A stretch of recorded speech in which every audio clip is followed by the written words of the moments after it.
тиша. Все, что тут я слышу, достаточно противно, гадко и мало позитивно как-то.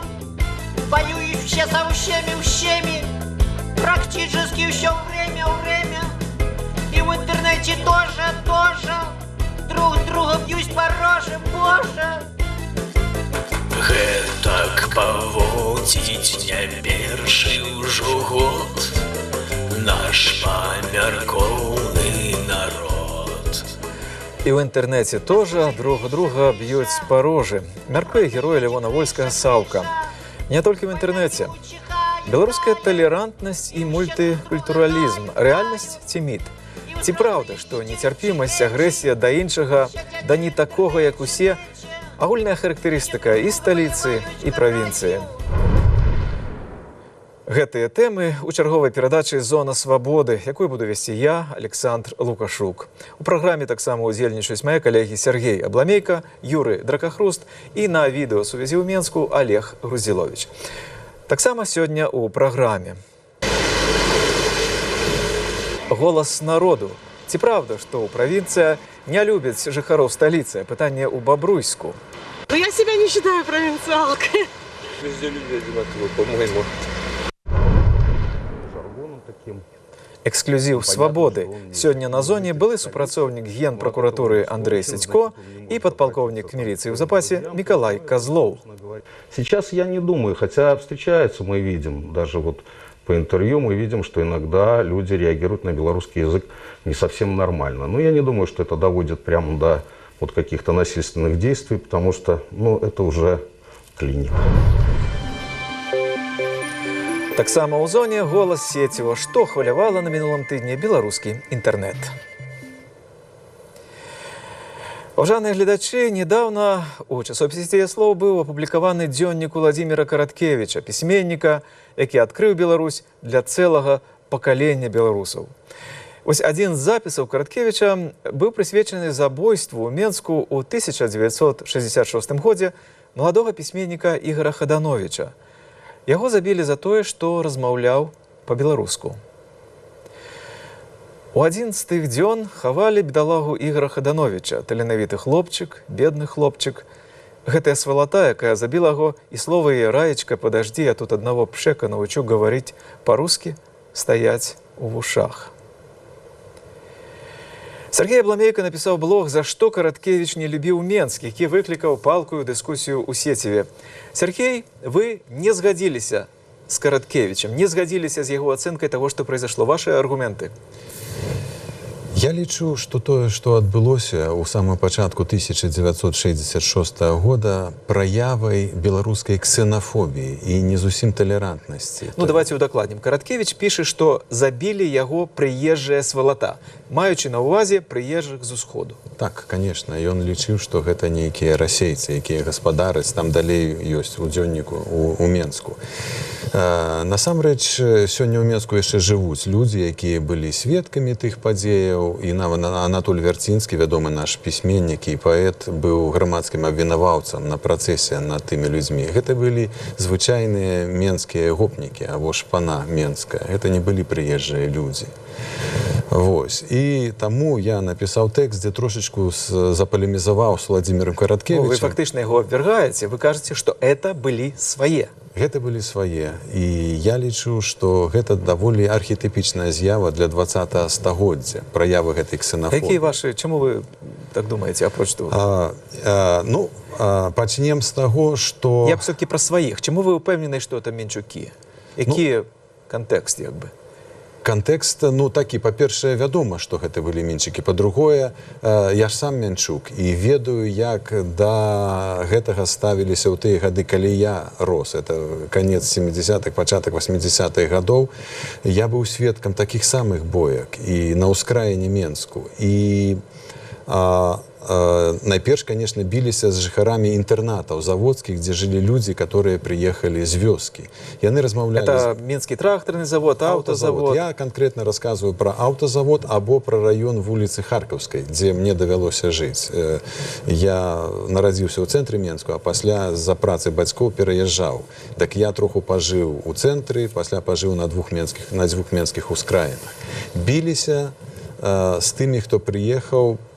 Падставай часта была беларуская мова або беларускае вымаўленне, іх ненавідзелі.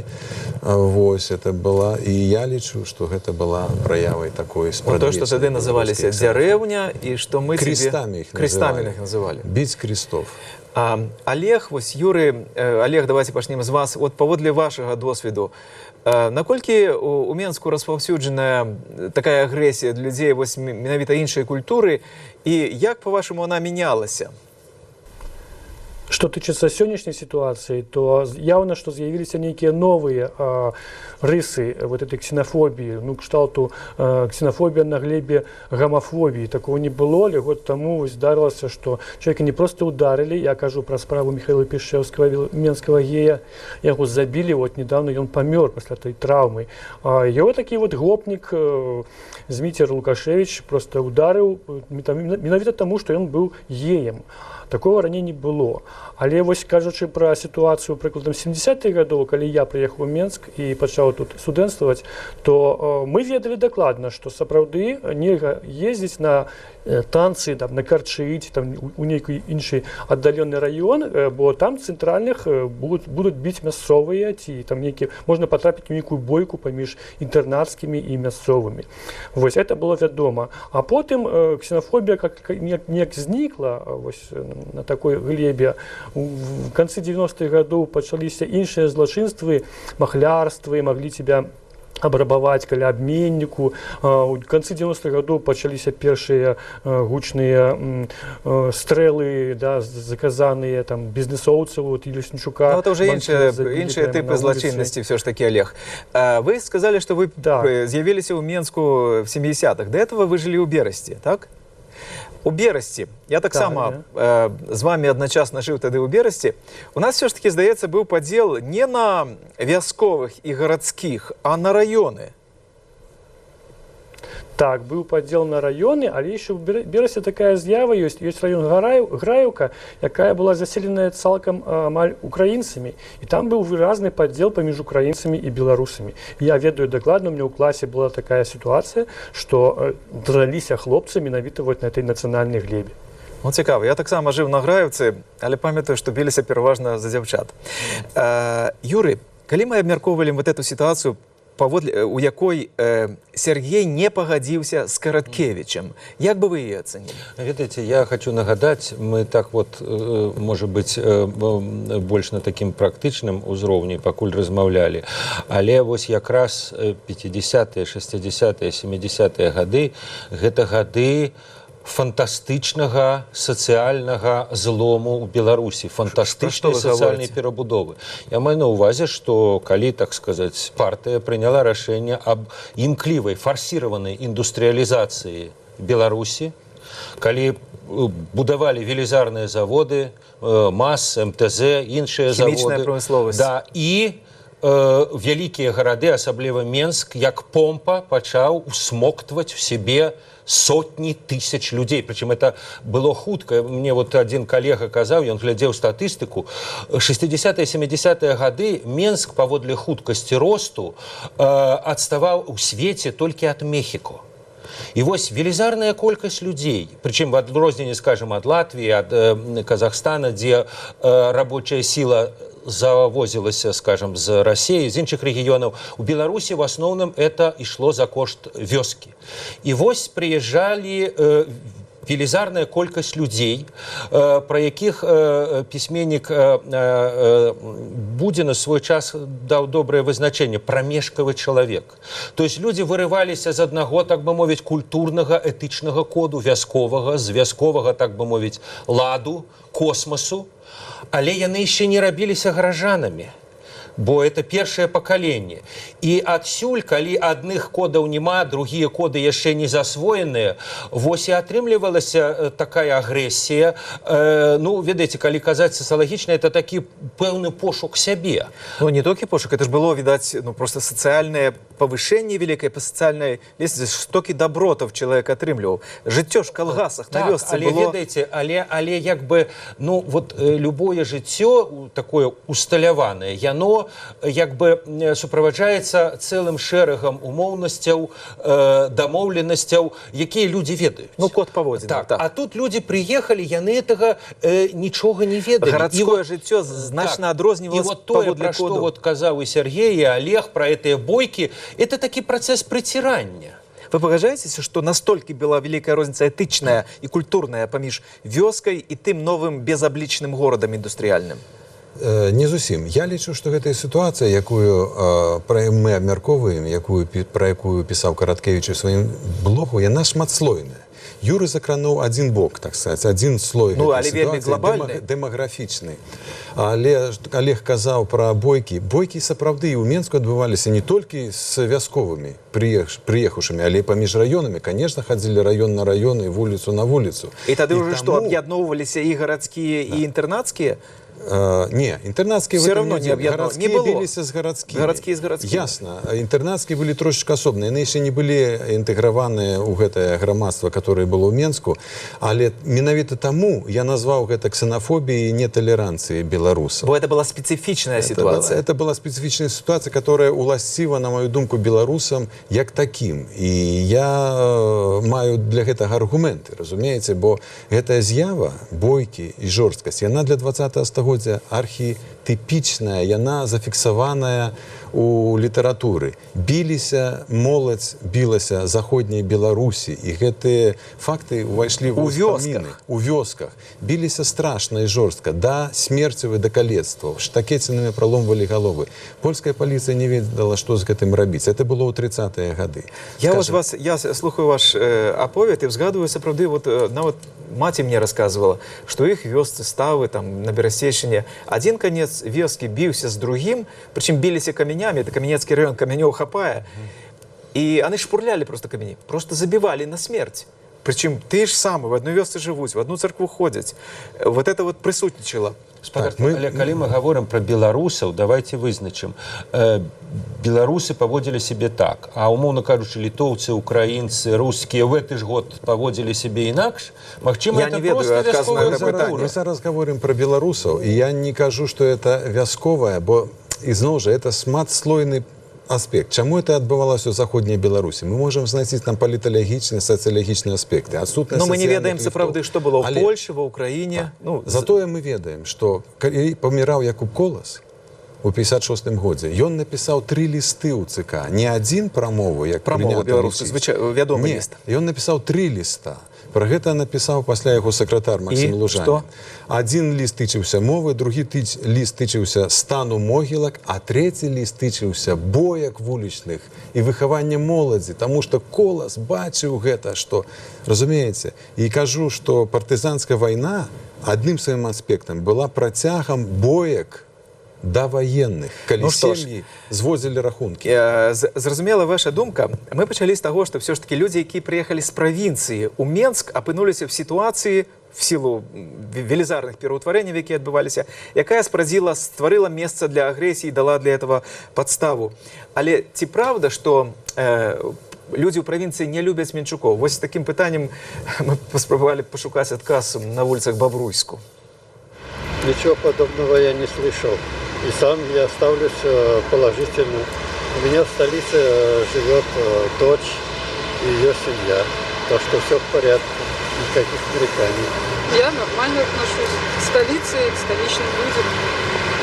Вполне нормально. Такие же люди, как и мы, провинциалы.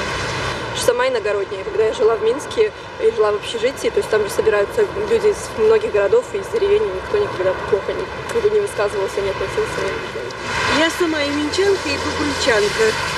40 лет в Минске прожила, сама бабруйчанка, вот вернулась в Бобруйск. Очень хорошо относится. Везде люди одинаковые, по-моему. Что в столице, что в провинции. Нет, я не считаю, что плохо относится. Я нормально ставлю. Наверное, да, так и оно и есть, потому что люди думают, что они там живут лучше, что там столица, там президент, что типа такое. Завидуют, наверное. Либо хотят тоже уехать. Говорят, там возможности больше. Но лично я отлично, нормально отношусь. Но я себя не считаю провинциалкой. Это просто маленький город.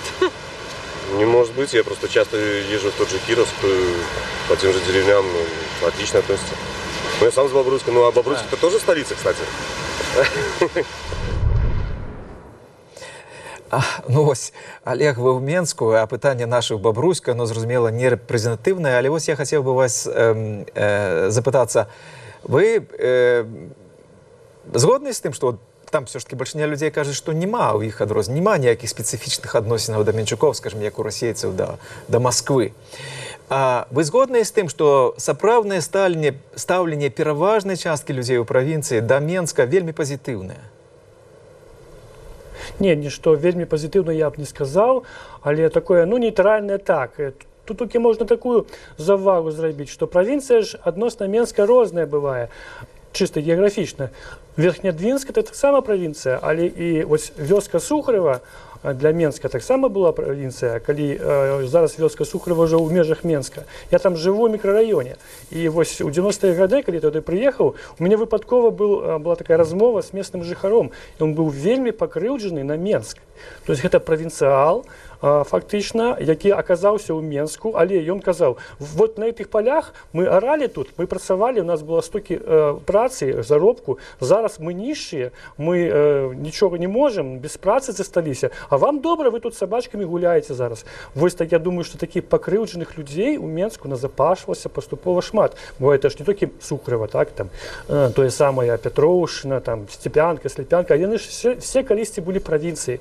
І вось гэты патэнцыял людзей, такі адмоўны да Менска, ён мог сапраўды вылівацца ў нейкія канфлікты грунтоўныя паміж рознымі раёнамі, што мы назіралі, пра што казаў вось Сергей. Ну, ось, Олег назваў, вяртаючыся да той сітуацыі, ну, трагічных просто боек, вот эту прычыну. Скажите, Юры, з вашего пункту гледжання, то, што мы пачулі ў Бобруйску, это сведчыць пра тое, што гэты працэс завершыўся? Беларусь стала гомогенной в этом сэнсе? Не, ведаеце, па-першае, ну, я бы сказаў, абсолютно такая гениальная беларуская ирония у перадапошнім адказе, что я живу не ў правінцыі, просто город маленькі.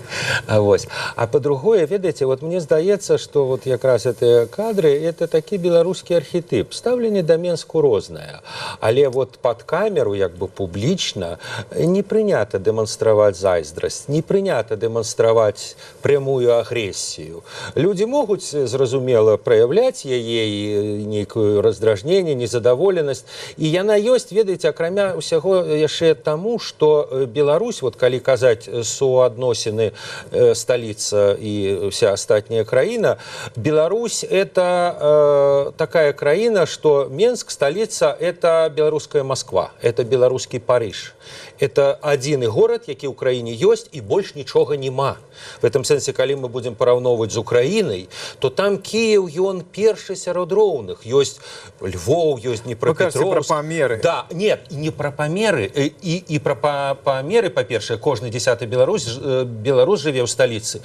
Але і пра суадносіны. Менск — это самае месца фактычна абсолютной концентрации грошей, абсолютной концентрации чиновенства, абсолютной концентрации доследных центров и прочего. Культуры, войска. Все, что есть в Беларуси, есть в Менску. И он вот высмоктывая за остатние краины. И, ну, я думаю, что остатняя краина, так бы мовить, по-розному до гэтага ставится, хотя и сама и рвется. Вот. Все ж таки, Сергей, да. Як бы вы отказали на питание, на якое Юра не зусім отказал? Завершился процесс тектоничного переламывания селянской нации у Менскую? У самій Менску ці ва ўсёй Беларусі, пра што мы... Давайте у Менску. Я разумею ваше пытанне у Менску. Калі Менску. Я заўсёды да гэтых працэсаў стаўлюся культуралагічна. Значыць, з пункту гледжання працэсаў, якія адбываюцца ў культуры, а не ў гэтым. На маю думку, што ён яшчэ не завяршыўся, але блізкі да таго. Бо русіфікацыя гарадоў практычна завершана. А мы ж гаворым якраз пра гэта, што пасля вайны Менск пачаў індустрыялізавацца.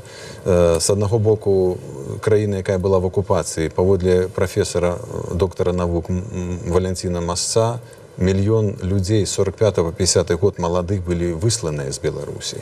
Пасля тая славутая фраза Хрушчова, што беларусы увойдуць першымі ў камунізм, бо адмовяцца ад беларускай мовы, это было. Менск был центром русификации И де-факто так это и отбылось. Так, и это и есть вот это завершение вот этого интеграционного в этом сенсе процесса, про який мы говорили. Цікаво, як глядзяць на эту ситуацию зусім іншыя люди. Не журналисты, не культуролаги, не философы, не аналитики, а люди, якія практично сутыкаліся з гвалтам, з этим практичным выявленнем культурного дисбаланса, які адбываўся ў Менску. Эксклюзив свободы. Ці існуе некая асаблівасць менскай гвалтоўнай злачыннасці, забойстваў, хуліганства, згвалтаванняў. Чым адрозніваецца Менск ад сталіц іншых краінаў? На гэтае пытанне адказвае былы супрацоўнік Генпракуратуры Беларусі Андрэй Сычко і падпалкоўнік міліцыі ў запасе Мікалай Козлов. Чем дальше от центра, тем меньше возможностей, и спектр совершаемых преступлений резко сужается, уменьшается. То есть, где больше народу, тем проще скрыться, тем сложнее правоохранителям, как это ни странно, получить информацию, потому что друг друга уже не так знают, как в сельской местности. Поэтому вот такая, наверное, особенность, отличающая провинцию от центра. Ну и еще, наверное, тут вопрос, если берем насильственные преступления, то тут вопрос в жестокости совершаемых преступлений. То есть там, где скорость жизни быстрее, выше, а это, естественно, столица, это, естественно, крупные города, там как-то меньше задумывается над моральным аспектом и над последствиями преступлений. То есть если в сельской местности, вот практика показывала, если даже совершались убийства, то там процесс раскаивания происходил у обвиняемых, а впоследствии осуждаемых, как-то эффективнее, будем говорить. Потому что здесь, в центре, убил и убил. Почему убил, не помню. Причем мы прекрасно знали, что помнит, что знает. Но ценность жизни человеческой вот в тех местах, где народ больше, соблазнов больше, она как-то резко падает. Причем это было всегда. Это было и в 90-х, и в нулевых, и сейчас. Если мы в историю немножечко, да, вот времена Советского Союза, когда абсолютно был белорусский язык в загоне, да, тогда местный, минский, столичный парубок, да, то есть крепкие физические парни или группа парней, да, услышав вот этот акцент, да, они тут же определяли, что человек приезжий, да, и с ним можно, собственно говоря, он не на своей территории, и он как бы бессилен. Поэтому иногда можно было это связать и с языком. Хотя я не думаю, что в данной ситуации речь шла именно о языке, как о языке. А речь шла о том, что это как бы маркер, выделяющий его из жителей столицы. Да? То есть сразу понятно, если человек говорит с явным таким акцентом, да, с явными белорусскими какими-то вот словами, жаргоном таким, понятно, что он не житель столицы, но от этого он беспомощен, значит, он не может обратиться там к своим друзьям. То есть, ну, это, собственно говоря, такая ситуация была. Сейчас я не думаю, хотя встречаются, мы видим, даже вот по интервью мы видим, что иногда люди реагируют на белорусский язык не совсем нормально. Но я не думаю, что это доводит прямо до вот каких-то насильственных действий, потому что, ну, это уже клиника. То есть такие случаи бывают. Я уверен, что они есть, но они не носят массовый характер. Что касается хулиганств, вот этих драк, я думаю, что есть, но в суде вряд ли это проходит, вот как этнические какие-то вот моменты, да, на национальной розни. Потому что понятно, что когда человек принадлежит какой-то другой группе, к другой национальности, то ну, это как бы получается, что это не свои. Поэтому я вполне допускаю и знаю, что было когда-то несколько случаев таких, что молодежь нападала на иностранных студентов. Там, ну, опять же, это разово. У нас не носит этого массового характера. И сказать, что это, допустим, какая-то вот эпидемия такая, я бы не сказал. У нас такое более интернациональное общество, чем, скажем, в России. Дзякуй спадарам Сыцько і Казлову. Супрацоўнікі праваахоўчых органаў амаль не кантактуюць з незалежнай прэсай, нават калі яны ў адстаўцы. Олег, вы часта вядзеце рэпартажы з масавых акцый, затрыманняў, судоў. Скажыце, а самі міліцыянты, як себе паводзяць, калі чуюць, так бы мовіць, беларускую мову? Апошнім часам стала как-то так заўважна больш стрымана. Асабліва калі маладыя, змяніліся пакаленні міліцыянтаў, у 90-х годах яшчэ тыя 80-х працавалі, і для іх беларуская мова это было адразу пазняк БНФ. Змянілася пакаленні, і зараз вельмі часта беларускай мовы ў судах, пракуратуры, у міліцыі ставіцца нейтральна. Калі гэта нейкая акцыя, дзе міліцыянтам просто дадзены загад вось па гэтай прыкмеце людзей спыняць, затрымліваць, нешта рабіць гвалтоўнае. Цікавае назіранне, што адбылося змена пакаленняў. Так, да. Нават бывае, што так ускосна, потым без начальства чалавек можа адказаць па-беларуску, дэманструючы нейкую сваю прыхільнасць да гэтай мовы, да гэтых поглядаў. Вось такое здараецца. Коллеги, вот с того, что говорили эти два правоохоўчыя все-таки специалисты, которые занимались со злочинностью, спадар Казлов ужыў слова «не свае», падзел на свае, не свае. Ён працягвае быць вырашальным у канфліктах. Так вы зразумелі, Юры, іх адказ? Не, ён якраз сказаў, што вось гэтыя канфлікты, іх колькасць зменшылася, і я думаю, што адна з прычынаў таго, што вось этот вот злом, зрух, пра які я казаў там 60-х, 70-х гадоў, ён фактычна спыніўся. Зараз Менск, ён расце, але не зусім тымі вар'яцкімі тэмпамі, як ён рос 60-е, 70-е гады. Это з аднаго боку. З другога боку мы бачым так бы тое, што беларуская мова як бы набывае іншы сэнс, іншы змест. Зараз, калі, скажем, у Менску сустрэнеш чалавека, які гаворыць па-беларуску, гэта хутчэй не чалавек, які ўчора прыехаў з вёсцы, а хутчэй это карэнны Мінчук, які мае пэўныя погляды. І гэта людзі ведаюць, дарэчы, і таму ўсё ж такі вот мова не з'яўляецца менавіта такім культурным маркерам іншага. Іншая справа, пра што вот якраз і Олег сказаў, яна часам з'яўляецца палітычным маркерам, гэта БНФ. Але гэта часам, калі і выклікае агрэсію, то хутчэй з боку міліцыі, а не з боку, скажем, тых жа гопнікаў. Сергей, вот тое, што мы зараз пачулі ад былых супрацоўнікаў праваахоўчых органаў, быў бы колас шчаслівы это пачуць, што эти бойкі не скончыліся, але вось такая цена за это заплачена? Конечно, был бы рады, калі, бо это был яўны клопат. Практычна это все спынілася. Вот я лічу, што Мікалай Казлоў пацвердзіў мою думку пра эту ксенафобію, бо не маючы до конца сфармаванай нацыянальнай самасвядомасці, беларусы не могуць ксенафобію дэманстраваць да іншых народаў, але дэманструюць яе як народ лясны, паўночны і даволі ксенафобны, дэманструюць яе не да сваёй вуліцы, не да свайго району. Это так было. І трошечку это застаецца, пацвердзіў Казлоў гэта фактычна. Але па вялікім рахунку, відаць, з ростам культуры, агульнай культуры, зменшылася вся ситуация. А то, что вы говорите, не есть просто проява индивидуализма, что так он проявляется? Магчыма. Магчыма, но я все ж концентрация на своим. Больш ксенофобія. Моя думка такая.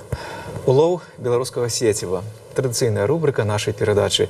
Юлія Коцкая пра тое, што пісалі на гэтым тыдні ў Байнеце. Калі ў мінулым стагоддзі за мову змагаліся ў рэальным жыцці, то цяпер спрэчкі адбываюцца хутчэй у інтэрнэце. Адны віншуюць тут баюскія курсы мовы з днём народзінаў, а футбольны клуб «Батэ» з беларускамоўным білбордам, іншыя рэагуюць на мову, мякка кажучы, дзіўна. Размаўляла з сабакам па-беларуску. Мінчанка спытала, ці не ўцікачы мы з Украіны. Асобную хвалю абмеркаванняў выклікаў пост Яўгена Юшкевіча пра беларускую мову ў войску. Той піша, як курсант з ягоных казармаў перад камандаваннем і ўсім шыхтом расійскамоўных саслужыўцаў размаўляў па-беларуску, і яму неспадзяванка. За гэта нічога не было, хоць і курсанты перашэптаваліся і, маўляў, варона на дрэве здзервенела. Распавядаюць пра забароны і перагіны на месцах. У перадачы БТ «Добрая раніца, Беларусь» пераконваюць не размаўляць па-беларуску, бо, цытата, «ніхто яшчэ не здолеў выступіць без памылкі». Іншыя на дзяржаўнай тэлевізіі па сваёй волі пераходзяць з натуральнай для іх беларускай на расейскую мову. Дудар Зміцер Сасноўскі кажа: «Гэта ветлівасць, калі размаўляеш па-расейску з тым, хто пагана разумее беларускую». А мова – гэта не прыкмета патрыятызму.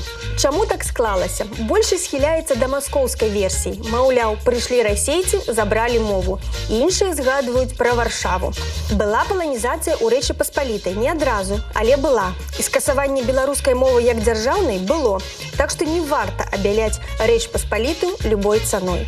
Напэўна, галоўнае тое, што прынамсі ў інтэрнэце расійскамоўныя беларусы хоць час ад часу, але згадваюць пра беларускую мову. Ці то ў каментарах, ці то ў подпісах пад фота, ці то для чырвонага слаўца, ці то проста жартуюць. Нарэшце пабачыў заапарку яка. На пытанне «як-як» можна адказаць «як-як-як». Гэта быў улоў беларускага сеціва. З вамі была Юля Коцкая. Свобода.орг не адзіны наш адрес у інтэрнэце. Нас можна чытаць у Фейсбуку, ВКонтакте, в Твиттере. Адкрыйце, подпішыцеся, задайце пытанне, прышліце адказ, гэта ваша свабода. І на завяршэнне яшчэ 3 гарачыя пытанні з інтэрнэту, не зусім па тэме нашай гутаркі, але тым не менш тое, што хвалявала людзей. Олег, давайте пачнем з вас. Казалі, што пасля парыжскіх тэрактаў у Беларусі ўлады яшчэ больш закруцяць гайкі, але гэтага, здаецца, не адбылося. Тут я не згодны. Па-першае, мы адразу ўбачылі, што у метро з'явіліся людзі з аўтаматамі, узмацніўся такі кантроль за людзьмі.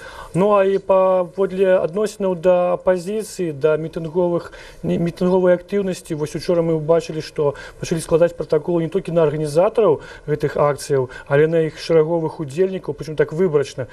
Узялі праваабаронцу, узялі журналіста, некалькі людзей, якія са сцягамі прыйшлі. І это было вельмі такім прыкметай таго, што наадварот адносіны будуць больш жорсткія з цягам часу.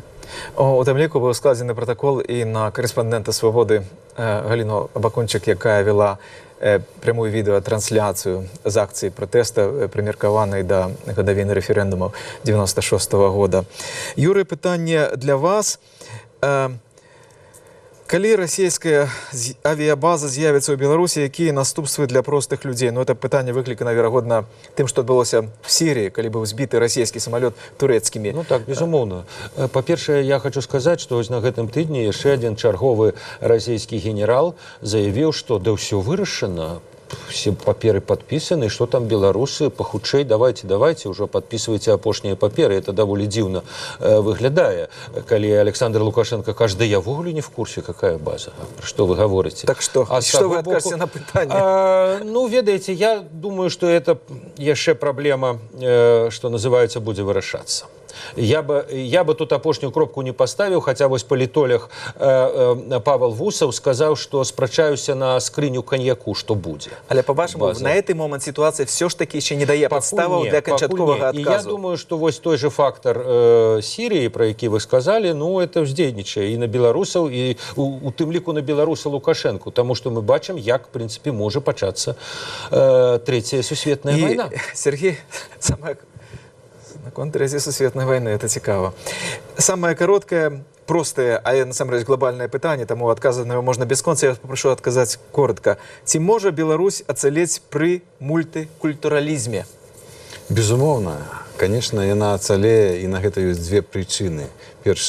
Па-першае, хоць я і кажу, што не да канца сфармаваная нацыянальная свядомасць, але беларускі псіхатып сфармаваны і ў апошнія 20 гадоў умацаваўся.